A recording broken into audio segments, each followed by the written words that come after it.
Hello दोस्तों, कैसे हैं आप। मेरा नाम है समीर जी और आप लोग देख रहे हैं हमारा यूट्यूब चैनल समीज कोड दैट। आज की इस वीडियो में हम लोग HTML from basic to advance cover करेंगे। ये कुछ टॉपिक्स जो हैं मैंने लिख कर रखे हुए हैं। इन टॉपिक्स को मैं कोशिश करूँगा कि आज की इस वीडियो में कवर कर दूँ, ताकि by the end of this video आप लोगों को एक HTML पेज देखना आ जाए। HTML क्या होती है? HTML होती है हमारी बॉडी का बेसिक स्ट्रक्चर।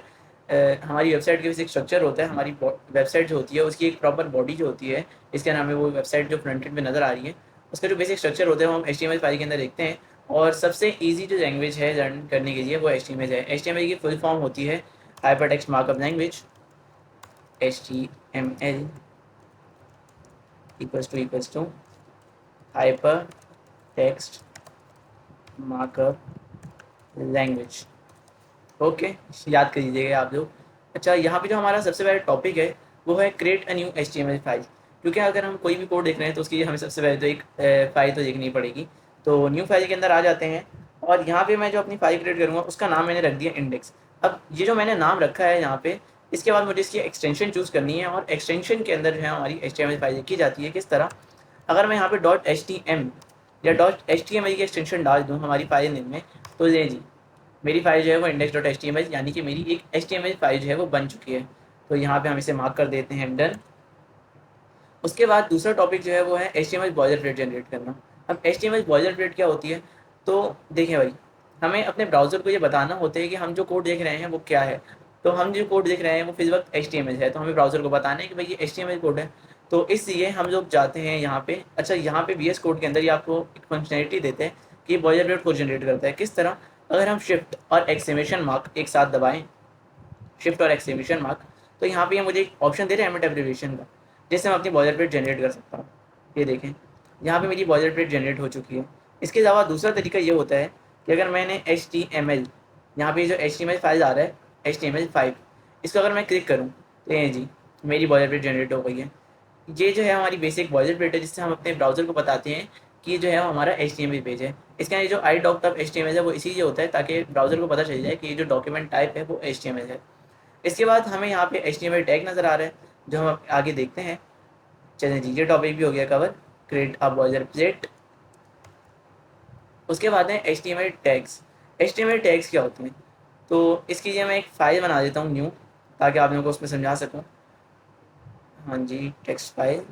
अच्छा, यहाँ पे जो मैं HTML टैग्स के बारे में बता रहा हूँ, ये होते हैं HTML टैग्स। जो ग्रेटर देन और लेस देन की साइन है हमारे पास, ये होते हैं हमारे HTML टैग्स। इसके अंदर आप कोई सा भी कीवर्ड डाल देंगे, कुछ भी लिख देंगे, तो आपका एक HTML टैग बन जाएगा। किस तरह? जैसे मैं अभी फिलहाल अपने नाम का एक टैग बनाना चाह रहा हूँ, तो मैं यहाँ पे समीर लिखूँगा। अगर यहाँ पे तो खैर काम नहीं करेगा, यहाँ पे ट्राई करके देखते हैं। जी, मेरे नाम का एक HTML टैग बन गया है। यहाँ पे देख रहे हैं मार्क हुआ है, ये मेरे नाम का एक HTML टैग है जो मैंने क्रिएट कर दिया है। HTML जो है वो हमें खुद भी, हम यहाँ पे एक टैग बना सकते हैं, और HTML हमें खुद भी कुछ प्री बिल्ट टैग्स प्रोवाइड करते हैं जिनकी अलग से एक डिज़ाइनिंग हुई भी होती है। वैसे जैसे यहाँ पे HTML पेज के अंदर जो हम देखें, तो यहाँ पे सबसे पहले तो टैग जो है वो HTML का है। उसके बाद यहाँ पे हमें एक हेड टैग नज़र आ रहा है और एक बॉडी टैग नज़र आ रहा है। तो सबसे पहले तो हम लोग इसे मार्क कर देते हैं ज़रा, ताकि पता चले ना कि कवर करती है। HTML टैग्स क्या होते हैं वो पता चल गया। HTML टैग्स जो होते हैं हमारे, ये जो दो ग्रेटर देन और लेस देन की साइन होती है वो होते हैं हमारे HTML टैग्स। इसके अंदर अगर आप कुछ भी देखें, कुछ भी देखें, तो वो हमारे एक HTML टैग बन जाते हैं। और HTML हमें कुछ प्री बिल्ट टैग्स प्रोवाइड करता है हमारी सहूलियत के लिए, जिनके अंदर कुछ स्टाइलिंग पहले से हुई भी होती है। ओके, तो index.html में आ जाते हैं। कोड अगर सही से नज़र नहीं आ रहा हो तो मुझे बता दें, इतना सही है। हाँ, तो सबसे पहले जो है वो हमारे पास यहाँ पे है HTML head tag. HTML head tag क्या होता है? HTML हेड टैग जो है वो हमारे HTML का एक पार्ट होता है। देखिए, एक ह्यूमन बॉडी हो तो उसके अंदर एक हेड होता है, एक बॉडी होती है। हेड के अंदर क्या होता है? हमारा दिमाग होता है मेनली, और हमारी आइज़ होती हैं। तो इसी तरह HTML का जो हेड टैग होता है उसके अंदर हम बेसिकली जो हमारी CSS स्टाइलिंग होती है, या हम जो स्टूडेंट्स वगैरह यूज़ करते हैं, वो यहाँ पे लिंक करते हैं। इसके अलावा जो सबसे मेन चीज़ हम HTML हेड टैग में देखते हैं वो हमारा टाइटल टैग है। अब टाइटल टैग क्या है? टाइटल टैग जो है वो हमारे HTML पेज जब हम कोई व्यू करते हैं ब्राउज़र में, तो उसके अंदर एक टाइटल नज़र आ रहा होता है। मैं आप लोगों को ये पेज लाइव करके दिखा देता हूँ। अच्छा, ये जो एक्सटेंशन मैंने यूज़ किया है वो है हमारी लाइव सर्वर की एक्सटेंशन। अब ये क्या है? यहाँ पे जो है वो हमारा एक लाइव सर्वर ओपन हो जाता है, जिसके वजह से हम अपनी कोई भी HTML CSS जावास्क्रिप्ट फाइल जो है वो यूज़ कर सकते हैं, देख सकते हैं ब्राउज़र में without server side development. Okay, यहाँ से इसे बंद कर देते हैं, और ये रहा हमारा HTML पेज। ये देखें जी, ये जो है हमारा पहला HTML पेज है। और ये जो आप लोगों को डॉक्यूमेंट नज़र आ रहा है, ये जो डॉक्यूमेंट आप लोगों को नज़र आ रहा है, ये होता है हमारा टाइटल। आप कोई सी ब्राउज़र कोई भी वेबसाइट व्यू करते हैं तो उसका एक टाइटल आपको नज़र आता है। ये टाइटल जो है वो SEO पर्पसेस के लिए बहुत ज़्यादा ज़रूरी होता है, तो इसको आप मिसअंडरस्टैंड नहीं कर सकते और इसे आप उतने भूलना भी नहीं है। ये जो है वो हर वेबसाइट में यूज़ होता है। ये देखें, आप कोई बड़ी वेबसाइट देखेंगे, यूट्यूब, ये कैनवा की वेबसाइट है, गूगल अगर आप खोलते हैं तो उसके अंदर आपको ये यूज़ करने में मिलेगा। ओके, हेड टैग भी कन्वर्ट हो गया। अच्छा, हेड टैग के अंदर हम अपनी CSS फाइल्स को भी लिंक करते हैं। जब हम आगे जाके अगली वीडियो में CSS देखेंगे तो आप लोगों को बता दूंगा कि HTML के अंदर CSS किस तरह लिंक की जाती है, वो भी हेड टैग के अंदर ही होती है। ओके, हेड टैग भी हो गया जी। इसके बाद है हमारा HTML body tag. HTML body tag क्या होता है? तो HTML बॉडी टैग अगर हम देखें तो HTML बॉडी टैग के अंदर हमारी जितनी भी HTML हम जनरेट करते हैं या जितनी भी HTML हम राइट करते हैं अपनी वेबसाइट के लिए, वो हमारे बॉडी टैग के अंदर होती है। किस तरह? अगर हम यूट्यूब का ये साइट देखें, यूट्यूब की अगर हम ये साइट देख रहे हैं तो हमारे पास यहाँ पे जितने भी ये फीचर्स नज़र आ रहे हैं, ये जो सर्च बार है या फिर जो हमारा अकाउंट बना हुआ है, वो सब अगर हम देखें तो ये सब जो है वो हमारे HTML के बॉडी टैग में होता है। ओके, ये समझ हो गया। HTML बॉडी टैग के अंदर हमारी वेबसाइट की जो हमारा पेज है उसकी जितनी भी HTML होती है वो हमारे HTML बॉडी टैग के अंदर हम लिखते हैं। इतनी सी बात है। ओके, अब हमने ये सब पढ़ दिया। उसके बाद जो है वो रियल टॉपिक शुरू होते हैं। जैसे कि हमने ये सब तो पढ़ दिया कि ये सब होता है, क्या होता है, किस तरह से काम करता है, लेकिन HTML के अंदर अपना पेज देखेंगे किस तरह, ये ज़रूरी है ना। तो हम HTML पेज के अंदर क्या होता है, कंटेंट होता है। और कंटेंट डालने के लिए जो हमारे HTML टैग्स यूज़ होते हैं वो मेनली तो हम सब यही यूज़ करते हैं, लेकिन इसके अलावा भी कुछ टैग्स हमारे होते हैं, वो जब आप प्रैक्टिस करेंगे साथ साथ तो आप लोगों को आ जाएगा। ओके, सबसे पहले हैं हमारे HTML हेडिंग टैग्स। कोई भी पेज अगर आप देखें, जैसे अगर आप यूट्यूब का पेज देखें यहाँ पे, या फिर कोई सा भी अलग पेज देखें, या कैनवा का यहाँ पे एक पेज है उसे आप देखें, तो यहाँ पे ना आपको डिफरेंट हेडिंग्स वगैरह देखने को मिलती हैं। वो हेडिंग्स हम किस तरह देखते हैं HTML के अंदर? तो उसके लिए हमारे पास बेसिक टैग्स होते हैं। H1 का टैग, यहाँ पे इतनी मेहनत क्यों कर रहा हूँ मैं। उसके बाद H2, फिर कंट्रोल एंटर मारूंगा तो अगली लाइन में आ जाता है, VS कोड का फीचर है ये भी। H3, H4, H5 and H6, ये जो है हमारे बेसिक हेडिंग टैग्स होते हैं। अच्छा, ये जो H1, H2, H3, H4, H5 और H6 है, ये इसलिए होते हैं, ये हमें एक वैरायटी प्रोवाइड करते हैं, क्योंकि मैंने आपको बताया इनकी जो डिज़ाइनिंग हुई भी होती है वो पहले से एक बेसिक डिज़ाइनिंग हुई भी होती है। तो हर टैग के अलग अलग डिज़ाइन होते हैं। H1 जो होता है वो सबसे मेन टैग होता है। ये पूरे पेज के अंदर रिकमेंडेड ये होता है कि आप एक ही बार यूज़ करें, और ये जो होता है वो सबसे स्टाइल के अंदर सबसे ज़्यादा बड़ा टैग होता है, लेकिन उसे हम चेंज भी कर सकते हैं। तो मैं इसके अंदर आप लोगों को कंटेंट लिख के दे देता हूँ। हाय, दिस इज HTML ट्यूटोरियल, और इसी को मैं कॉपी करूँगा नेक्स्ट टाइम्स में ताकि आप लोगों को फ़र्क बता सकूँ। Ctrl+C, Ctrl+V, एक मिनट। VS कोड का एक और फीचर है, अगर आप ऑल्ट दबा के लाइन्स में क्लिक करते हैं तो आप साइमल्टेनियसली उन सब लाइन्स में कोड कर सकते हैं। तो नहीं जी, ये हो गया। अब मैं इसे सेव करूँगा और जब अपने ब्राउज़र में देखूँगा तो ये देखें ऑटोमेटिक रिफ्रेश करके इसने मुझे दिखा दिया। और यहाँ पे आप लोग देख रहे हैं कि जो H1 टैग था हमारा सबसे पहले, उसका साइज़ सबसे ज़्यादा बड़ा है। उसके बाद हमारा H2 टैग, फिर H3, H4, H5 और H6। अगर नज़र नहीं आ रहा तो मैं थोड़ा जूम कर देता हूँ आप लोगों के लिए। ये देखें, यहाँ पे जो है हमारे सारे H1, H2, H3, H4 tags हैं, और उनके कुछ डिफरेंट डिफरेंट स्टाइल्स हैं। इसका साइज़ अलग है। इसके अलावा इनके जो फ़ॉन्ट की जो वेट होता है, ये जो है वो थोड़ा थिन है, ये जो है वो सबसे ज़्यादा बोल्ड और विजिबल है। तो ये जो है हमारे HTML हेडिंग टैग्स होते हैं जो हम यूज़ करते हैं हमारे वेब पेजेस के अंदर। ओके, चलें जी, ये भी हो गया। इसके बाद है हमारे HTML पैराग्राफ्स, क्योंकि हम अपने पेज के अंदर सिर्फ हेडिंग्स तो लिखेंगे नहीं, ऑब्वियसली हमें पैराग्राफ्स लिखने होते हैं। तो उसके लिए हम क्या करते हैं, उसके लिए हमारे पास जो HTML टैग होता है वो होता है हमारा P टैग। अब ये P टैग क्या है? इसके अंदर आप जो भी कंटेंट लिखेंगे वो हमारे HTML पेज के अंदर ब्राउज़र को ये लगेगा कि भाई ये एक पैराग्राफ है, तो मुझे इसे पैराग्राफ की तरह ही ट्रांसलेट करना है। किस तरह? अगर मैं यहाँ पे VS कोड का एक और फीचर ज़ोरेम 30 लिखूँ, तो यहाँ पे मुझे इसने एक डमी पैराग्राफ जनरेट कर दिया है 30 वर्ड्स का। और अगर मैं इसे सेव करूँ तो नहीं जी, यहाँ पे मुझे एक पैराग्राफ नज़र आ रहा है। वैसे ये इसका साइज़ नॉर्मल होता नहीं है, ये मैंने बहुत ज़्यादा जूम किया हुआ है। अगर रियल में हम देखें तो ये इसका साइज़ होता है, लेकिन फिर वक्त जूम करके मैं आप लोगों को दिखा देता हूँ।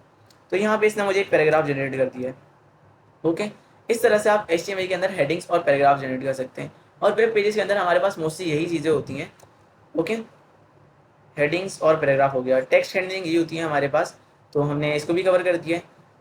इसके बाद है हमारा HTML एंकर टैग। अब ये क्या होता है भाई? HTML एंकर टैग जो है वो हमारे पास लिंक्स होते हैं बेसिकली। अगर आप कोई भी साइट खोलें, यूट्यूब की फिर से एग्जांपल दे देते हैं, यहाँ पे अगर मैं क्लिक करूँ, ये देख रहे हैं ओपन लिंक इन यूटर, ये हमारे ब्राउज़र को पता होना चाहिए कि भाई ये लिंक है। और लिंक क्या होता है? जब आप कोई व्हाट्सएप पे लिंक सेंड करते हैं किसी भी चीज़ का, तो आप उस लिंक को क्लिक करके कहीं और रीडायरेक्ट हो जाते हैं, किसी और पेज पे, किसी और ऐप पे आप चले जाते हैं। तो वही होती है बेसिकली लिंकिंग, कि इस वेबसाइट को या इस कंटेंट को दूसरे पेज से लिंक करना। अब हम अपने HTML पेज के अंदर किस तरह लिंकिंग कर सकते हैं? तो उसके अंदर HTML का जो प्रीबिल्ट टैग है वो हमारे पास होता है ए टैग। हाँ, तो यहाँ पे अगर मैं ए लिखूँ तो इसने मुझे एक ए टैग जनरेट कर दिया। अच्छा, जो हमारे पास एंकर टैग होता है या लिंकिंग टैग होता है, उसके अंदर हमारे पास एक पैरामीटर होता है, ये की होती है एक href नाम की। अब ये href क्या है? href जो होता है वो हमारा, जो हम जिस पेज पे हम रीडायरेक्ट करना चाह रहे हैं उसका लिंक होता है। अगर मैं यहाँ पे HTTPS पूरा लिंक आपको डालना पड़ता है, ऐसा नहीं है कि आप गूगल लिखेंगे तो वो रीडायरेक्ट कर देगा, नहीं। एक प्रॉपर लिंक जो हमारा ब्राउज़र के अंदर मौजूद होता है, जिस तरह ये एक लिंक है या फिर ये एक लिंक है, वो हमें यहाँ पे पूरा पेस्ट करना पड़ता है। ओके, तो यहाँ पे अगर मैं HTTPS google.com लिखूँ और यहाँ पे मैं लिख दूँ गूगल, तो यहाँ पे ये जो है ये जो HTML टैग है, ये मेरे ब्राउज़र को बताएगा कि ये जो कंटेंट है वो एक HTML लिंक है, तो मुझे इसे दूसरे पेज के साथ लिंक करना है। और यहाँ पे आप देख सकते हैं इसकी ना एक स्टाइलिंग भी चेंज हुई है। इसके नीचे एक अंडरलाइन है, ब्लू कलर में है ये। और अगर मैं इसके ऊपर क्लिक करूँ तो क्या हो रहा है? अगर मैंने इसके ऊपर क्लिक किया तो ये मुझे ले जाना चाहिए google.com की साइट पर, और उम्मीद है कि ऐसे ही करेगा। आई फियर कि मैंने लिंक गलत डाल दी है। नहीं, सही है। हाँ, रिडायरेक्शन में थोड़ा मसला था, लेकिन हाँ, तो देखें, जैसे ही मैंने गूगल के ऊपर क्लिक किया अपने HTML पेज पे, तो उसने मुझे कहाँ रिडायरेक्ट कर दिया? google.com पे। अगर दोबारा मैं क्लिक करूँ तो मुझे दोबारा से google.com के ऊपर रिडायरेक्ट कर देगा, और इसने मुझे कर दिया बहुत आसानी से। अच्छा, मैं नहीं चाहता कि मेरे पेज से अगर कोई किसी और वेबसाइट पे जा रहा है, अगर मैं लिंकिंग कर रहा हूँ और वो किसी और वेबसाइट पे जा रहा है, तो वो मेरा पेज ना छोड़े, वो एक अलग टैब के अंदर चले जाए, एक अलग जो है विंडो उसके अंदर ओपन हो। तो वो मैं किस तरह करूँगा? उसके लिए हम सिंपली अपने ए टैग के अंदर आएंगे, यहाँ पे ए टैग के अंदर, और यहाँ पे हमें एक पैरामीटर देना है टारगेट। और टारगेट के अंदर ये हमारे पास कुछ फीचर्स होते हैं, लेकिन इसके अंदर हम लोग यूज़ करेंगे ब्लैंक। बाकी सब जो है वो मोस्टली यूज़ नहीं होते हैं, मैंने भी अभी तक अपने कैरियर के अंदर इनका इस्तेमाल नहीं किया, समझ नहीं आती कि ये क्यों होते हैं। ओके, टारगेट ब्लैंक जब मैं करूँगा तो उससे ये मेरे इस वेब ब्राउज़र को बता देगा कि ये जो मेरे लिंक है उससे भाईजान आपने एक नए टैब में ओपन करना है। अब अगर मैं इस पर क्लिक करूँगा तो क्या होगा? एक नया टैब ओपन हो रहा है, ये देखें, मैंने इसके ऊपर क्लिक किया और एक नया टैब ओपन हो गया। इसी तरह अगर मैं एक और लिंक बनाऊँ, शिफ्ट और डाउन एरो की दबाऊँगा मैं, तो मेरा एक न्यू लिंक बन जाएगा। और अगर मैं इसको अब google.com की जगह youtube.com कर दूँ, youtube.com, और ब्लैंक ही रहने देते हैं, और यहाँ पे मैं लिख देता हूँ यूट्यूब। और इसे अगर मैं सेव करके रिफ्रेश करने की ज़रूरत ही नहीं है, खुद ही रिफ्रेश हो जाता है। अगर मैं इसे यहाँ पे क्लिक करूँ यूट्यूब के ऊपर, तो नहीं जी, मेरे पास यूट्यूब भी अब ओपन हो रहा है। ये देख रहे हैं, यहाँ पे मैंने जैसे ही क्लिक किया तो इसने मेरे पास यूट्यूब भी ओपन कर दिया। ओके जी, ये हो गया हमारा काम। ये इसे मैं रन कर देता हूँ ब्राउज़र को। यहाँ से हम लोगों ने अब तक क्या क्या देख लिया है? हमने देख लिए हमारे heading tags, body tags, headlines, paragraph, anchor tags भी हमारे कंप्लीट हो चुके हैं। एंकर टैग्स क्या होते हैं? हमारे लिंक्स जो होते हैं बेसिकली HTML पेज के, वो होते हैं हमारे एंकर टैग्स। ओके, अच्छा, ये जो HTML फाइल में देख रहा हूँ यहाँ पे, इसका मैं लिंक आप लोगों को गिटहब पे डाल दूंगा, तो आप लोग वहाँ से देख लीजिएगा ये क्या क्या टैग्स होते हैं, किस तरह यूज़ करना है। अच्छा, HTML के अंदर हमने कंटेंट के लिए ये टैग्स तो देख लिए हैं। ओके, ये जो टैग्स हैं हमारे, ये तो हमने देख लिए, लेकिन जो मोस्टली हम लोग टैग्स यूज़ करते हैं हमारे HTML पेज को डिज़ाइन करने के लिए, वो हमारे पास है ये टैग्स। और उसके अंदर भी मोस्ट कॉमन है ना, अगर मैं आप लोगों को अपनी प्रेफरेंस बताऊं मोस्ट कॉमन टैग, तो वो है मेरे पास हमारा डिव टैग। डिव टैग जो है हमारा मोस्ट इम्पॉर्टेंट है, मोस्ट यूज्ड टैग जो है ना हमारा HTML पेज के अंदर, वो डिव टैग ही होता है। क्योंकि डिव टैग के अंदर जो है ना, हम कुछ भी लिख सकते हैं। डिव टैग के अंदर हमारे पैराग्राफ भी आ जाते हैं, डिव टैग के अंदर हमारा हेडिंग्स वगैरह भी आ जाती हैं, स्टाइलिंग अगर हम चेंज करते हैं उनकी, तो वो सब हो जाता है। अब ये वाले टैग्स क्या होते हैं और किस तरह से यूज़ करते हैं, तो सबसे पहले हम लोग देख लेते हैं B R tag. B R tag क्या होता है? बी आर की फुल फॉर्म होती है ब्रेक। लाइन ब्रेक के लिए हम यूज़ करते हैं कि अगर हमारे पास कोई कंटेंट है और मैं चाहता हूँ कि मेरा ये जो कंटेंट है, यहाँ पे जो मेरा पैराग्राफ खत्म हो रहा है, इसे मैं एक नेक्स्ट लाइन से शुरू करूँ। ये जो है ना, यहाँ पे ना शुरू हो, बल्कि ये एक नेक्स्ट लाइन से यहाँ से शुरू हो, तो वो मैं हमारे बियर टैग की मदद से कर सकता हूँ। यहाँ पे अगर मैं जाऊँ और लिख दूँ बी आर, अच्छा ये जो है वो सेल्फ क्लोजिंग टैग है। एक और चीज़ अगर मैं आपको बताऊँ, HTML के अंदर जो होते हैं ना, हमें टैग्स क्लोज करने पड़ते हैं लाजमी। अगर हमने कोई टैग बनाया है, जैसे यहाँ पे जो हमारे H1 टैग्स हैं, ये जो हमारे पास टैग्स हैं, इनको जब हमने क्रिएट किया ना, तो ये था इसका ओपनिंग टैग और यहाँ पे इसका क्लोजिंग टैग। अगर ये क्लोजिंग टैग ना हो, फॉर एग्जांपल अगर मैं क्लोजिंग टैग ना लगाऊं, तो क्या होगा, चेक करते हैं। कंट्रोल एस और टैब में गया, ले जी, यहाँ पे अगर मैं क्लोजिंग टैग ना लगाऊं, तो ब्राउज़र जो है वो ऑटोमेटिकली पेज के लास्ट में, यहाँ पे ये पेज ख़त्म हो रहा है बॉडी टैग से ऊपर, तो ब्राउज़र ने हमारे क्या किया, ब्राउज़र ने ये किया कि यहाँ पे उसने एक पैराग्राफ टैग ढूंढा, उसे नहीं मिला, उसने इस टैग को इसका चाइल्ड बना दिया। क्योंकि हम पेरेंट चाइल्ड रिलेशनशिप जो है वो कोडिंग के अंदर करते हैं, यानी कि हम एक टैग के अंदर दूसरे टैग को लिख सकते हैं। तो ब्राउज़र ने क्या किया कि इस ए टैग को इस पी टैग का चाइल्ड बनाया और फिर यहाँ पर ऑटोमेटिकली एक पी टैग लिख दिया। यहाँ पे अगर मैं जाऊँ तो ब्राउज़र ने क्या किया, एक automatically self closing P tag बना दिया। किस तरह, ये देखें। अब मैं इसे सेव करूँ, सेम है। अगर मैं इसे यहाँ से हटा दूँ तो कोई डिफरेंस आएगा? क्या कहते हैं, कमेंट्स में लिख के बताएं, डिफरेंस आना चाहिए नहीं आना चाहिए? देखें कोई डिफरेंस नहीं आया। अगर मैं इसका व्यू पेज सोर्स करूँ, यानी कि अगर मैं इसको इंस्पेक्ट एलिमेंट करूँ, यहाँ से हम लोग अपना HTML कोड देख सकते हैं। तो ये देखें, ये हो गया हमारे heading tags, body tag, head tag, और यहाँ पे जो मेरा पी टैग है, इसके अंदर आप देख सकते हैं ये इसने एक अलग कोड जनरेट किया है। यहाँ पे एक बी आर टैग के अंदर इसने अलग कोड जनरेट किया है। ये बी आर टैग मेरा इस लाइन को ब्रेक कर रहा है। और उसके बाद अगर मैं देखूँ तो मेरा पी टैग तो हमें कहीं नज़र नहीं आ रहा। पी टैग कहीं नज़र आ रहा है? नहीं आ रहा। तो पी टैग को इसने कहाँ जनरेट कर दिया? बॉडी से बिल्कुल पहले, बॉडी से बिल्कुल पहले इसने मेरा पी टैग जनरेट कर दिया है। अगर आप लोग क्लोजिंग टैग भूल जाते हैं, यानी कि अगर आप कोई HTML पेज देख रहे हैं और आपने टैग क्लोज नहीं किया, तो ऑटोमेटिकली जो हमारा ब्राउज़र है वो उस टैग को बॉडी से बिल्कुल लास्ट में जनरेट कर देगा, depending on the sequence. Okay, तो बी आर टैग जो होता है वो सेल्फ क्लोजिंग टैग होता है। इसके अंदर हमें एक क्लोजिंग टैग की ज़रूरत नहीं पड़ती है, यानी कि हमें बी आर के साथ यहाँ पे इस तरह से बी आर नहीं लिखना पड़ता। ऐसा कुछ होता ही नहीं है बल्कि HTML के अंदर। ओके, बी आर की तरह एक और सेल्फ क्लोजिंग टैग होता है। पहले मैं इस पी टैग को सही कर देता हूँ। जी जी, ये हो गया। अच्छा, बी आर की तरह हमारे पास एक और सेल्फ क्लोजिंग टैग होता है और वो होता है हमारा HR, हॉरिजॉन्टल रूल।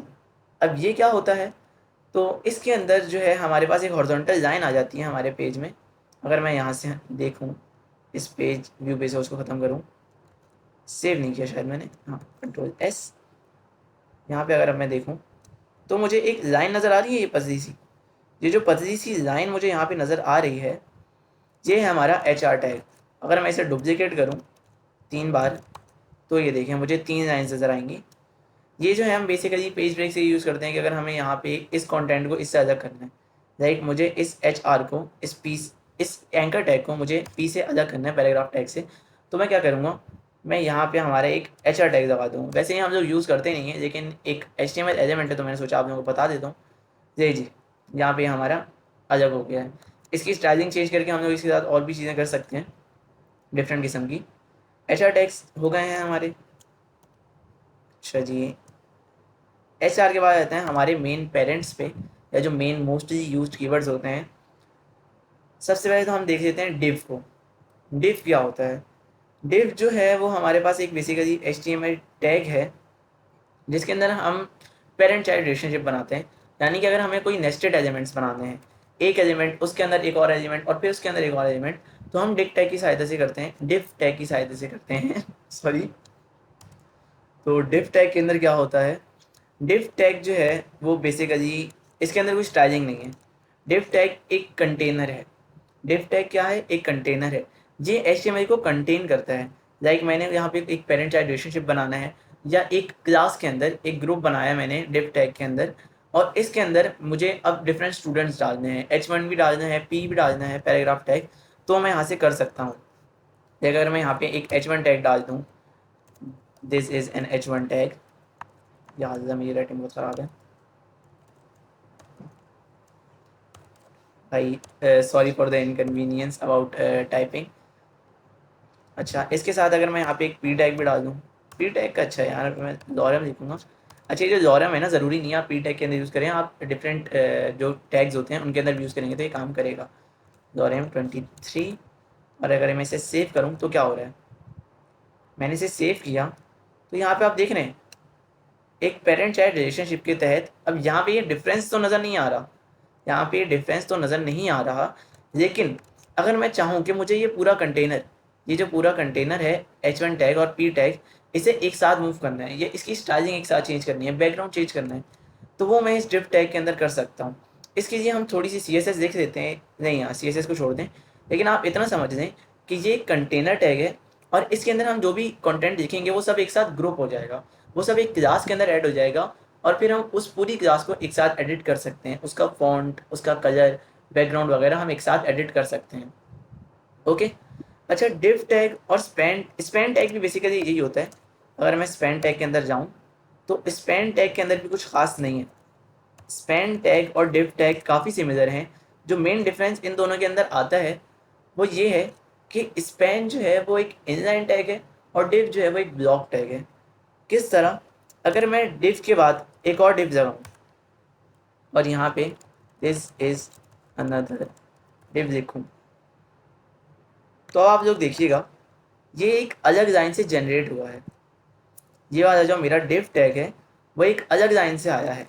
लेकिन अगर मैं स्पैन के साथ एक स्पैन लगाऊँ, स्पैन के बाद अगर मैंने एक और स्पैन टैग लगाया तो क्या होगा? कमेंट्स के अंदर गेस करें कि क्या डिफरेंस आना चाहिए। This is a span tag, Ctrl+S, ये देखें ये इसके साथ ही जनरेट हो गया। अगर मैं इस कंटेंट को थोड़ा और बड़ा कर दूं तो आप लोगों को थोड़ा और वाज़े नज़र आएगा, और M20 कर देता हूं मैं, जी एक साथ आ गए। यहाँ से ये कंटेंट ख़त्म हुआ मेरा जो पैराग्राफ टैग था, और उसके बाद दोबारा इस स्पैन को इसने इसके साथ जोड़ दिया। तो ये जो है वो हमारा मेन डिफरेंस होता है डिव टैग में और स्पैन टैग में। क्या? डिव टैग जो है वो एक ब्लॉक टैग है, ये जो है वो ब्लॉक्स की तरह काम करता है, यानी कि एक डिव टैग के बाद दूसरा डिव टैग नहीं जोड़ेगा, वो एक अलग डिज़ाइन से आएगा। लेकिन स्पैन टैग क्या है? ये भाईचारा निभाता है और ये बोलता है कि नहीं भाई, जहाँ पे मैं टैग क्लोज किया हूँ और मैं अलग से जगह नहीं घेरूँगा, मैं जो मेरा अगला भाई स्पैन टैग है उसको अपने साथ ही जगह दे दूँगा।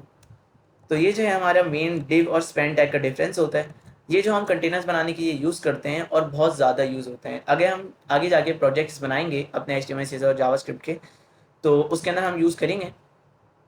अच्छा जी, तो यहाँ पे हमारे पास div HTML, div BR, HR, span tag भी हो चुके हैं कवर। इसके बाद हम जब एक वेब पेज बनाते हैं, अगर हमने कोई वेब पेज देखा हो तो यहाँ पे जो गूगल का हमें नज़र आ रहा है ये क्या है? ये एक लोगो है गूगल का, यहाँ से इन्होंने कुछ सेटिंग्स की वगैरह की हुई है तो हमें सही से वाज़ेह नहीं हो रहा, लेकिन ये जो है वो एक इमेज है। ये जो गूगल का एक लोगो नज़र आ रहा है वो एक इमेज है। इमेज किस तरह से लिंक करेंगे हम अपने पेज के अंदर? तो उसके लिए भी HTML के अंदर एक टैग होता है, यहाँ पे मैं बता देता हूँ, HTML मीडिया। यहाँ पे अगर हमें इमेजेस वगैरह डालनी है अपने पेज में, इसी कंटेनर के अंदर मैं अगर एक इमेज डालना चाहूँ, लाइक इमेज, और यहाँ से SRC कर देते हैं। अच्छा, ये SRC सेट क्या होता है? मैं एक इमेज टैग बेसिक जनरेट करके दिखा देता हूँ पहले आप लोगों को। अगर मैं इमेज देखूँ तो क्या हो रहा है? यहाँ पे इसने मुझे दो पैरामीटर्स दिए हैं, पहला है हमारा SRC यानी सोर्स, और दूसरा है ऑल्ट। ऑल्ट क्या होता है? ऑल्ट टैग बेसिकली यूज़ होता है अगर कहीं पे इंटरनेट का मसला चल जाए या हमारी इमेज जो है वो लोड नहीं हो पा रही है, तो उस इमेज की जगह हमारे पास ये टेक्स्ट नज़र आ जाएगा। और ये SRC क्या है? ये है हमारी इमेज की सोर्स, यानी कि हमें इमेज लिंक कहाँ से करनी है। तो फिर वक्त मैं एक ब्राउज़र से इमेज उठा देता हूँ फटाफट से, unsplash.com पे अगर मैं जाऊँ, ये रहा हमारे पास वेबसाइट जहाँ से हमें रॉयल्टी फ्री इमेजेस मिल जाती हैं विदाउट कॉपीराइट। तो इस इमेज को अगर मैं लिंक करना चाहूँ अगर मैं यहाँ से ओपन इमेज न्यू टैब करूँ, यहाँ से मुझे इस इमेज का लिंक मिल गया।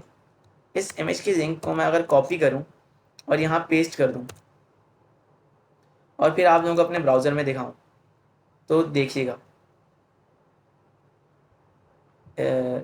लिंक होने में ज़रा टाइम लग रहा है। जी, हमारी इमेज जो है वो यहाँ पे आ गई है। अच्छा, यहाँ पे जो एक चीज़ हमें गलत लग रही है, उस इमेज का साइज़ बहुत ज़्यादा बड़ा है। ये देख रहे हैं, ये पेज से ना बाहर जा रही है, पेज को डिस्टर्ब कर रही है। तो ये बेसिकली तो हम सेट करते हैं हमारे CSS की मदद से, लेकिन इसे HTML के तहत भी सेट करने का एक तरीका होता है, और वो ये होता है कि यहाँ पे हम एक और टैग लगा दें, एक पैरामीटर दे दें इसे विड्थ का।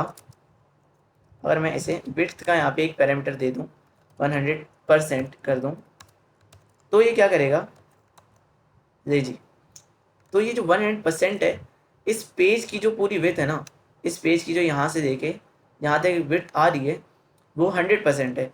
तो ये जो विड्थ 100% है, वो क्या करेगा, हमारे इस पेज की विड्थ 100% इस इमेज को दे देगा, ताकि ये इमेज जो है वो इसके अंदर इनलाइन हो जाए। इसी तरह विड्थ की तरह एक हाइट का टैग भी हमारे पास मौजूद होता है। अब ये हाइट का टैग क्या करता है, अगर मैं इसे क्लिक करूँ तो यहाँ पे मैं हाइट दे सकता हूँ। हाइट हम पिक्सल्स में भी दे सकते हैं, परसेंट में भी दे सकते हैं। विड्थ का भी ये होता है, पिक्सल्स परसेंट के अंदर हम दे सकते हैं। तो हाइट को मैं चाह रहा हूँ मैं पिक्सल्स के अंदर दूँ, मुझे चाहिए हाइट 400 पिक्सल्स। सेव किया तो देखते हैं कोई डिफरेंस नहीं है। I hope, I don't know why is that.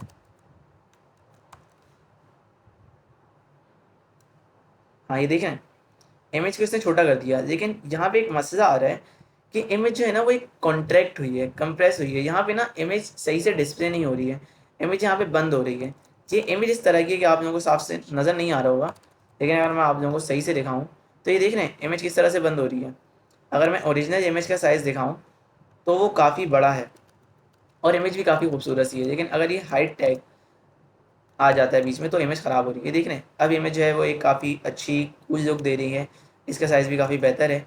लेकिन अगर मैं यहाँ पे हाइट टैग डाल देता हूँ वापस, जी, तो क्या हो रहा है, ये देखें, हाइट जो है वो इस इमेज की काफ़ी डिस्टर्ब हो रही है। इस चीज़ को हम CSS की मदद से सही करते हैं। अच्छा, अगर हमें ब्राउज़र से इमेज नहीं जानी है और यहाँ पे कोई इमेज सेव की हुई है हमने, उसे हमें यहाँ पे कॉपी करना है, तो उसके लिए हम क्या करते हैं, उसके लिए हमें सिंपल यहाँ पे एक पाथ देना होता है HTML का। ये जो होता है वो इसे बताते हैं कि भाई हम फोल्डर से बाहर हैं। उसके बाद जो भी हमारी इमेज का पाथ होगा वो हम यहाँ पे दे देते हैं। अगर मैं इसे सेव इमेज एस करूँ अपने इस फोल्डर में, डेस्कटॉप के अंदर बिगिनर्स वेब डेवलपमेंट, और यहाँ पे मैंने इसे इमेज के नाम से सेव कर दिया। इमेज के नाम से अगर मैं इसे सेव करूँ और अपने फोल्डर में देखूँ तो यहाँ पे मेरे पास ये इमेज आ रही है, image.avif। अगर मुझे इस इमेज को यहाँ पे लिंक करना है तो मैं क्या करूँगा, बेसिकली मैं ये भी कर सकता हूँ, और अगर फोल्डर के बाहर है या किसी और फोल्डर के अंदर है तो मैं यहाँ पे ये डालूँगा। और ये जी, ये जो हमारा क्या होता है, डिवाइड का आइकन होता है या डिवाइड का जो टैग होता है, ये क्या करता है, फोल्डर से बाहर इस फाइल के बाहर, इस फाइल के साथ जितने भी फोल्डर्स हैं उनके बाहर ये देखेगा, उनके अंदर ये देखेगा कि फ़ोल्डर्स कौन से हैं। यहाँ पे अगर हम फोल्डर बना होता, जैसे इमेजेस का एक फ़ोल्डर होता हमारा, तो ये क्या करता, इमेजेस का फ़ोल्डर देखता, फिर मैं एक टैग लगाता, तो उस इमेजेस के फ़ोल्डर के अंदर जो हमारी इमेज होती उसका ये मुझे लिंक दे देता और वो हमारे पास शो हो जाती। फिर इस वक्त तो मेरे पास कोई इमेज नहीं है फोल्डर के अंदर, तो मैं सिंपल इमेज को ही लिंक कर दूंगा। जहाँ पे मेरे पास image.avif है, Ctrl+S करूँ और हाँ, तो ये मैंने विड्थ और हाइट दी हुई है। अगर इसे मैं हटा दूँ, ये देखें, ये देख रहे हैं, ये जो मेरे पास टैग्स है, इस टैग ने क्या किया कि मेरी जो इमेज है उसे इसी फोल्डर के अंदर से फैच कर दिया। अब फोल्डर के अंदर से फैच करने का मसला ये होता है कि अगर आपने सिंपल ये फोल्डर उठा के डाल दिया और इमेज जो है वहाँ से डिलीट हो गई, तो क्या होगा, यहाँ पे इसे इमेज को ढूंढेगा और यहाँ पे इसे इमेज नहीं मिलेगी, जैसे सिर्फ VIF है। ओके, अगर मैं अब इसे सेव करूँ तो नहीं जी, इमेज नहीं आ रही, यहाँ पे इमेज गायब है। लेकिन अगर मैं यहाँ पे ऑल टैग डाल दूँ तो क्या होगा, अगर मैंने ऑल टैग डाल दिया नथिंग, तो मेरे पास यहाँ पे ये देख रहे हैं, ऑल टैग की वजह से ये मुझे बता रहा है कि भाई यहाँ पे एक इमेज थी, लेकिन वो इमेज जो है वो यहाँ से गायब हो गई है।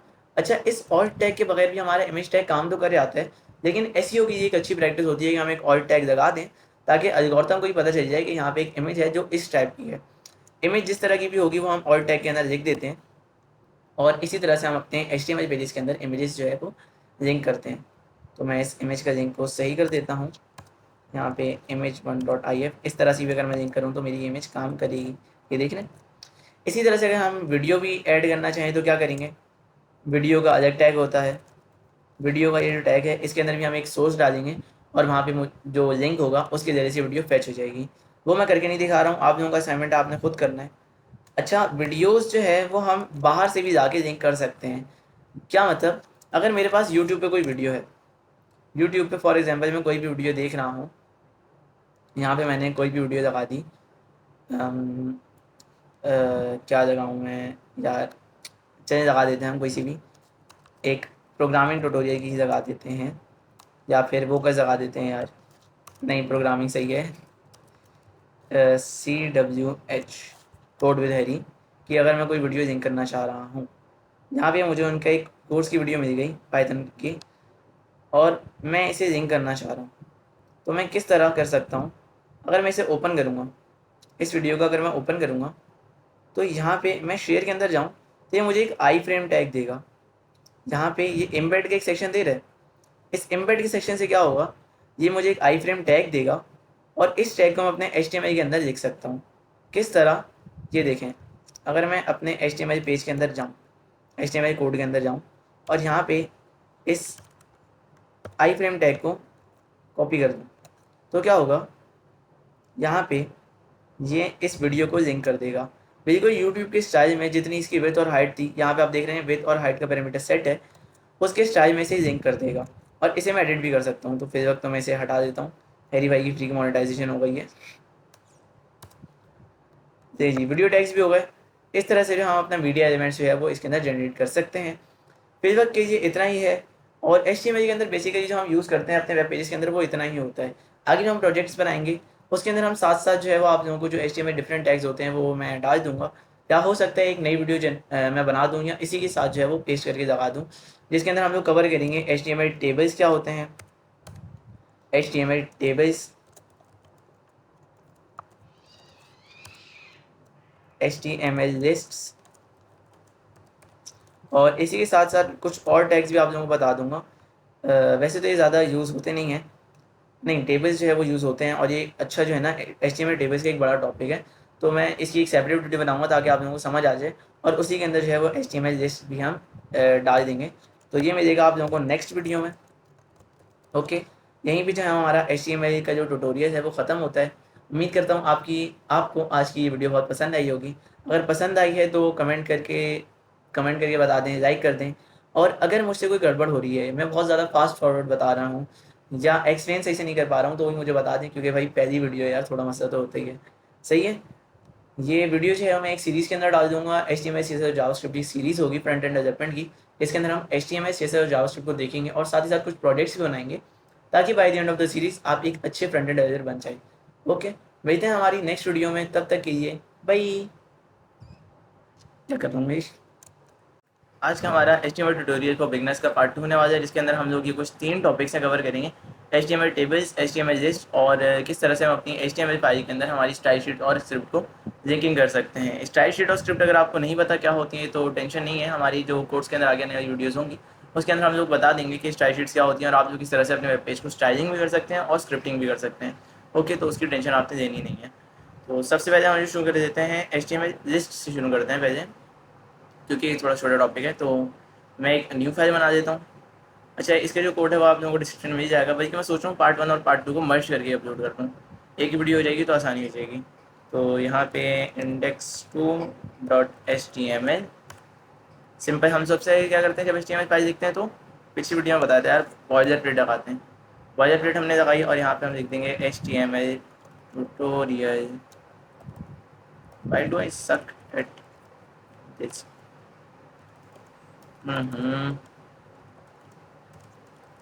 टॉपिक नस पार्ट 2। चले भाई, यहाँ पे हमने क्या करना है, तो हमारा जो आज का टॉपिक है वो है सबसे पहले HTML लिस्ट का।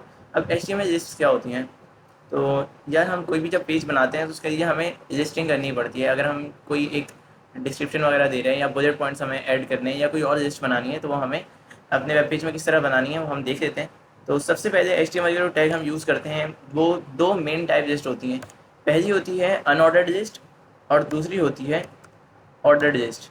अब इनके नाम से पता चल जाए, जो अनऑर्डर्ड लिस्ट होगी उसके अंदर कोई ऑर्डर नहीं होता, यानी कि उसके अंदर जो हम नंबरिंग यूज़ करते हैं या कोई ऑर्डर कीजिए उसके अंदर कोई ऑर्डर नहीं होता। बुलेट पॉइंट्स जैसे हम कहते हैं वो होती है हमारे अनऑर्डर्ड लिस्ट। और ऑर्डर लिस्ट के अंदर हम नंबरिंग करते हैं। नंबरिंग ज़रूरी नहीं है कि सिर्फ नंबर्स हो 1 2 3 4, इसके अलावा हम ABCD या रोमन नंबरिंग अगर करना चाहें तो वो भी कर सकते हैं।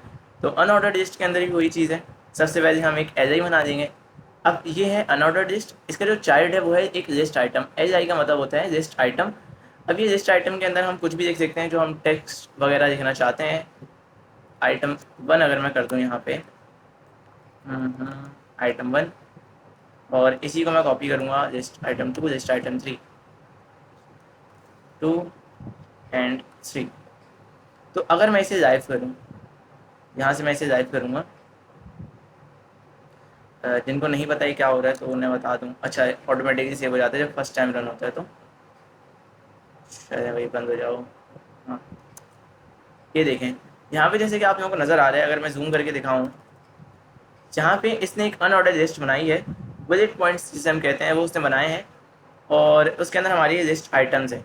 अच्छा, इनकी ना कुछ स्टाइलिंग के अंदर अगर आपको डिफरेंस दिखाऊँ, अनऑर्डर लिस्ट की अगर मैं बाहर आऊँ और एक हेडिंग बनाऊँ H2 नाम की, these are unordered lists, control S, ये देख रहे हैं यहाँ पे जो लिस्ट आइटम्स होते हैं उनको पहले से ही एक पैडिंग दे दी जाती है। आई इंग्लिश का भेजा क्या हो गया, पागल हो गया गूगल ट्रांसलेट। यहाँ पे जो हमारे पास लिस्ट होती हैं उनको ब्राउज़र पहले से एक प्री डिफाइंड मार्जिन या पैडिंग वगैरह होती है वो दे देता है।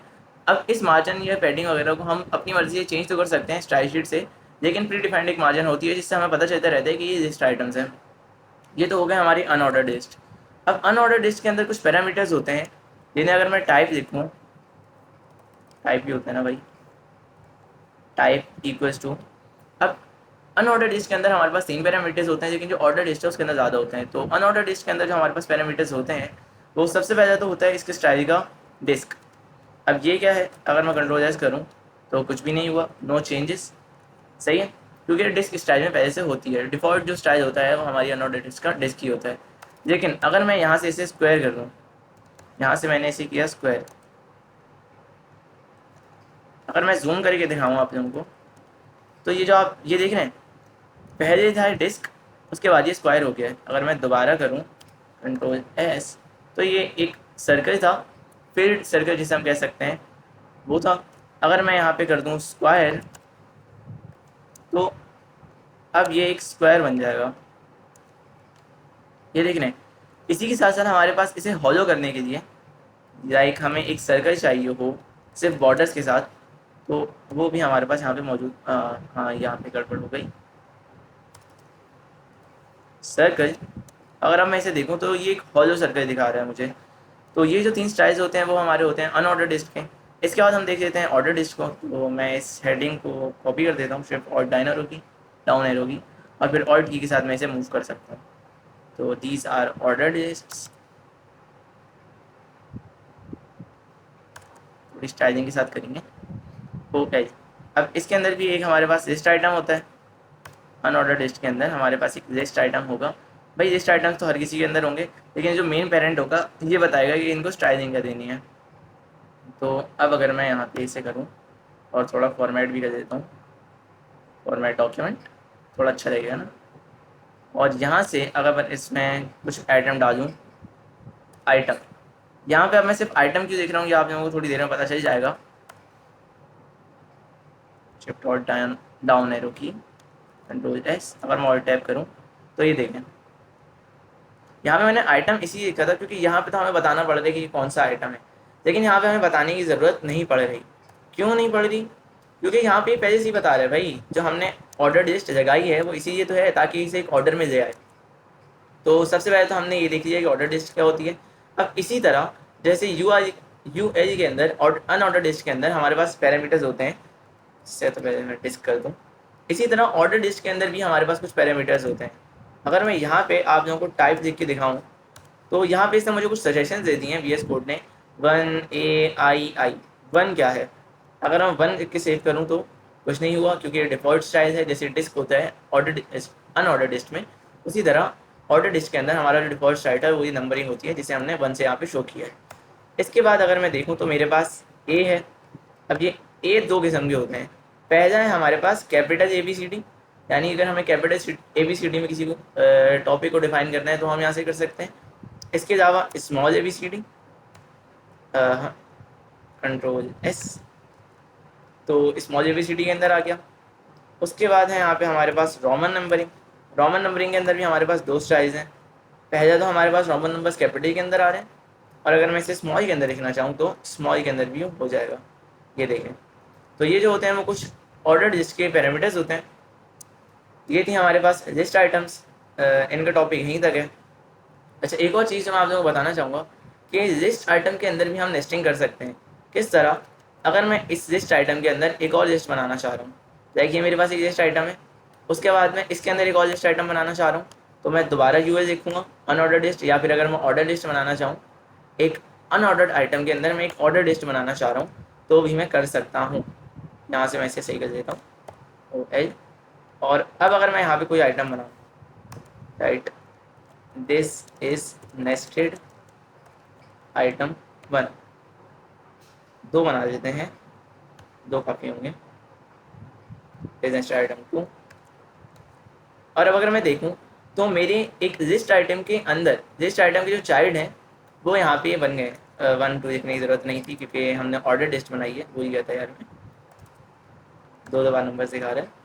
तो यहाँ पे जो है वो किस तरह का सिस्टम आप कर सकते हैं। यही चीज़ आप ऑर्डर लिस्ट के अंदर करना चाहें कि एक लिस्ट आइटम के अंदर हम नेस्टिंग करना चाह रहे हैं, दूसरे लिस्ट आइटम की, तीसरे की, जितनी मर्जी चाहे आप नेस्टिंग करना चाहें आप कर सकते हैं। ओके, लिस्ट का टॉपिक हमारा होता है यहाँ पे ख़त्म, खजास, बाय बाय। इसके बाद है हमारे HTML टेबल्स। टेबल्स जो है वेबसाइट्स के अंदर काफ़ी ज़्यादा यूज़ होते हैं, और ये थोड़ा जो है ना इंसान को घुमा देता है। मुझे अभी तक जो है वो टेबल्स याद नहीं हुए, तो मैं बार बार नेट से कॉपी कर रहा होता हूँ, और इन्हें याद करने की ज़रूरत पड़ती भी नहीं है, क्योंकि यार वेब जो है वो आपके पास हमेशा अवेलेबल है, तो वहाँ से आप देख सकते हैं।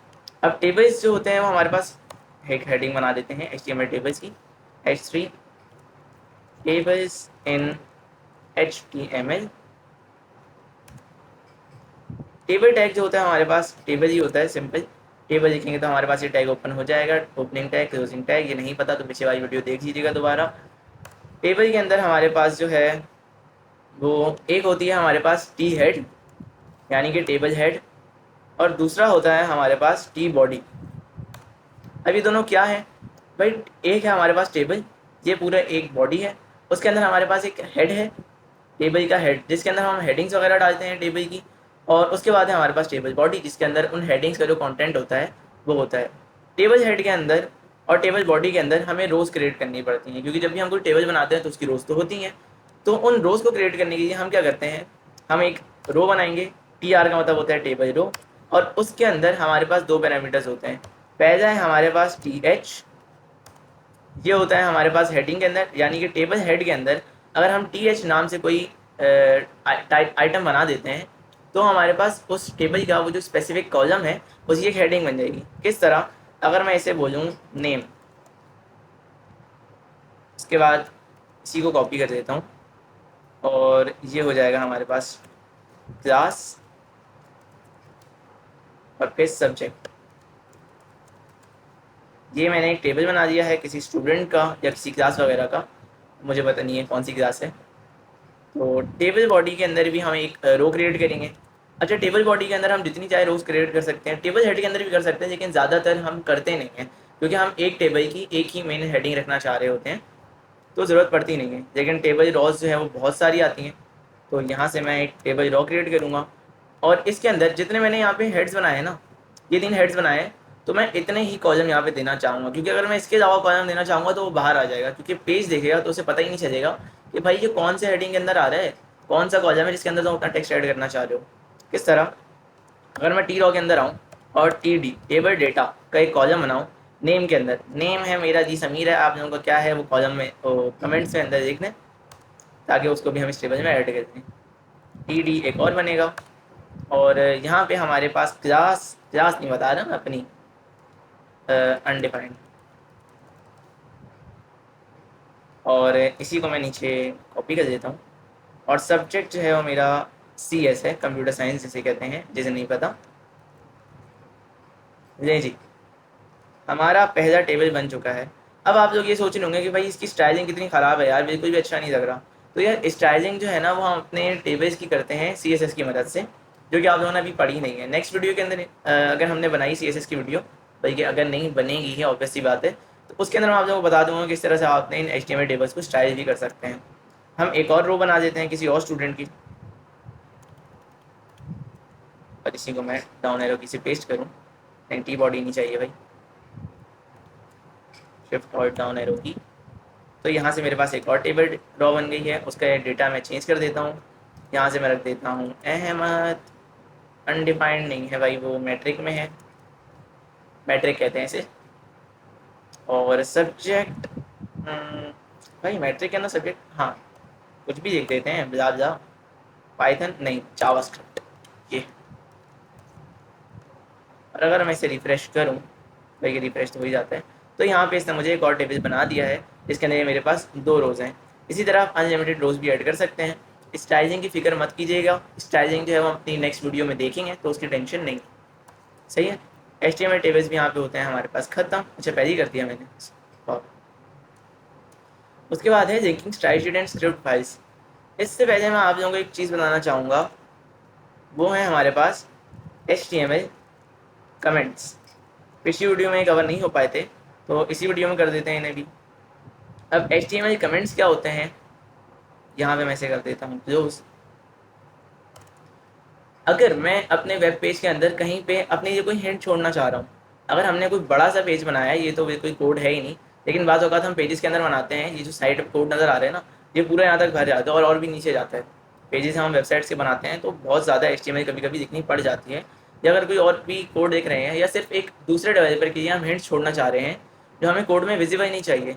लाइक मैं यहाँ पे बताना चाहता हूँ अपने डेवलपर को कि भैया यहाँ पे जो मैंने टेबल्स बनाए हैं वो HTML टेबल्स मैंने इस सेक्शन में क्रिएट किए हैं, लेकिन ये हेडिंग मुझे विजिबल नहीं करानी है अपने फ्रंट एंड पे। जहाँ पे मेरे पास हेडिंग आ रही है, मैं चाहता हूँ कि यहाँ पे ना रहे लेकिन कोड के अंदर मौजूद रहे।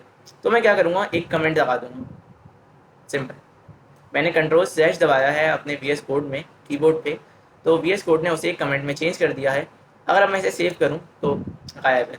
लेकिन अगर मैं इंस्पेक्ट एलिमेंट करूँ, अगर मैं यहाँ पे इंस्पेक्ट एलिमेंट करूँ, तो यहाँ पे एक मुझे कमेंट दिखा रहा है, ये जो टेबल्स इन HTML है, ये गाइडेंस कीजिए कि भाई यहाँ से आगे जो है हमने एक टेबल्स का सेक्शन बनाया होगा। ये दूसरे डेवलपर्स को हम बताने के लिए करते हैं कि भाई हमने यहाँ पे कुछ बनाया है, यहाँ पे क्या किया है, वो हम करते हैं। अच्छा ये मैं बता देता हूँ किस तरह बनते हैं, इसे अनकमेंट करके खुद आप लोगों को एक कमेंट बना के दिखाता हूँ। कमेंट बनाने के लिए ग्रेटर देन की साइन, ये किस स्लैश क्या होता है, ये अपॉस्ट्रोफी जो भी होता है यार, कमेंट्स मुझे ही बता देना, नहीं पता। उसके बाद है 2 माइनस की साइंस और हमारा कमेंट बन गया है। अब VS कोड ने इसे खुद ही पूरा कर दिया है।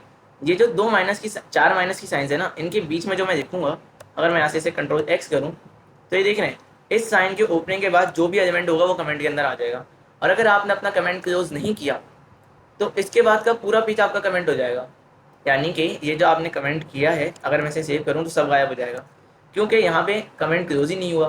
ब्राउज़र को पता ही नहीं है भैया कमेंट क्लोज करना कहाँ पे, तो कमेंट्स को क्लोज लाजमी करें।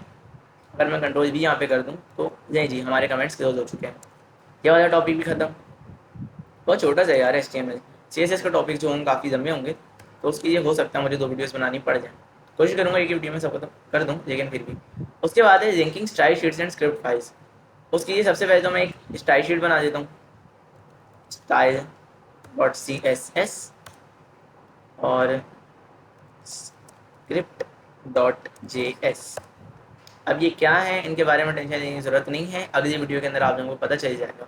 अभी सिर्फ हमने देखना है कि इन्हें लिंकिंग किस तरह करना है, क्योंकि ये HTML पेज के अंदर हर HTML पेज में लिंकिंग होगी, क्योंकि हमें अपने वेब पेज के अंदर स्टाइलिंग भी चाहिए और स्क्रिप्टिंग भी चाहिए। तो स्क्रिप्टिंग जो है, स्टाइल शीट जो है, उसे हम लिंक करते हैं हमारे हेड टैग के अंदर। किस तरह, हेड टैग के अंदर मैंने लिंक कर दी स्टाइल्स। वैसे यहाँ पे मुझे ऑप्शंस दे रहे हैं इतने सारे, यहाँ से मैं इस लिंक CSS को अगर क्लिक करूँ तो इसने मुझे खुद ही लिंक करके दे दिया। अब ये जो href है, href जो है वो आप लोगों को पता है, पिछली वीडियो हमने देखा था। href का मतलब होता है कि ये किस साइट पे हमें लिंक करना चाहिए। तो उसने style.css पे मुझे लिंक कर दिया है पहले से, और मेरे पास style.css पहले से फाइल बनी हुई है, तो मुझे दोबारा क्रिएट करने की ज़रूरत नहीं है। अगर मैं इसे सेव करूँ तो यहाँ पे मेरी स्टाइल शीट लिंक हो गई है। और अगर मैं आप लोगों को दिखाना चाहूँ कि ये लिंक हुई या नहीं, तो एक सिंपल सी मैं CSS लिख देता हूँ। अगर आप लोगों को ये CSS समझ ना आए तो कोई मसला नहीं है, बस जैसे मैं कर रहा हूँ वो देखते रहें। बैकग्राउंड कलर रेड, सिंपल से मैंने एक स्टाइल लिखा है, और ये देखें, इससे ये पता चलता है कि मेरी जो स्टाइल शीट है वो यहाँ पे प्रॉपरली लिंक हो गई है। सही है। इसे मैं फ़ौरन रिमूव कर देता हूँ, क्योंकि मैं नहीं चाहूँगा कि मेरा पेज रेड के अंदर नज़र आए, बिल्कुल भी अच्छा नहीं लग रहा। अच्छा, स्टाइल शीट जो है वो हम लोग अपने HTML हेड में इसीलिए लिंक करते हैं क्योंकि मैं चाहूँगा कि मेरी जो स्टाइल शीट है वो इस पेज के लोड होने से पहले लोड हो, क्योंकि ऐसा नहीं हो सकता कि मेरा पेज लोड हो जाए और स्टाइल शीट जो है वो लोड ही नहीं हुई और यूज़र को जो है वो ये भद्दा सा पेज नज़र आ रहा है। ये मैं नहीं चाहूँगा, ऑब्वियस सी बात है। इसके बाद है हमें स्क्रिप्ट फाइल लोड करनी है। अब स्क्रिप्ट फाइल क्या होती है नहीं पता तो कोई मसला नहीं है, हम अगली वीडियोज़ में देखेंगे तो पता चल जाएगा। स्क्रिप्ट फाइल्स को हम लोग बॉडी से, ये जो बॉडी टैग का क्लोजिंग टैग है उससे पहले हम यहाँ पे लिंक करते हैं। और इसके लिए हम क्या करते हैं, सिंपल हमने लिखना है स्क्रिप्ट SRC, और यहाँ पे ये जो SRC है वो सोर्स है, ऑब्वियस सी बात है स्क्रिप्ट फाइल का। और यहाँ पे मैं अगर script.js का लिंक दे दूँ तो यहाँ से मेरी स्क्रिप्ट फाइल को लिंक कर देगा, और ये लिंक हो चुकी है। इसके अलावा स्क्रिप्ट टैग के अंदर ही मैं अपनी जावास्क्रिप्ट लिख सकता हूँ। मैं जावास्क्रिप्ट को बाहर से भी लिंक कर सकता हूँ, और अगर मैं अपने पेज के अंदर ही जावास्क्रिप्ट लिखना चाह रहा हूँ तो वही मैं यहाँ पे लिख सकता हूँ स्क्रिप्ट टैग के अंदर। लेकिन अच्छा ये होता है कि हम लोग किसी बाहर की फाइल से, मतलब एक सेपरेट फाइल बनाएं जावास्क्रिप्ट की, और से यहाँ पे लिंक करें कन्वीनियंस के लिए। इसी तरह से हम लोग अपनी CSS और जावास्क्रिप्ट फाइल को लिंक करते हैं। जावास्क्रिप्ट फाइल्स के अंदर रिकमेंडेड यही होता है कि आप लोग सबसे लास्ट में लिंक करें, क्योंकि ये वेब पेज की लॉजिक है। मैं नहीं चाहूँगा कि लॉजिक पहले चल रही है और एलिमेंट्स बाद में लोड हो रहे हैं। यानी कि अगर मैं स्क्रिप्ट फाइल को यहाँ पे लोड कर देता हूँ तो होगा ये कि स्क्रिप्ट फाइल के अंदर जो मैं वेरिएबल्स बनाऊंगा या कंटेंट दूंगा उन्हें पता ही नहीं होगा कि कंटेंट है क्या, क्योंकि ये तो पहले लोड हो गया। ये पहले आ जाएगा, वो बाद में आ जाएगा, सारा मसला हो जाएगा। तो स्क्रिप्ट फाइल्स को हमने सबसे लास्ट में लिंक करना है, और जो हमारे पास स्टाइल शीट्स है उन्हें हमने सबसे पहले लिंक करना है। अच्छा, ऑर्डर में लिंक करना है क्योंकि जो बाद में आता है उसकी मर्जी चलती है।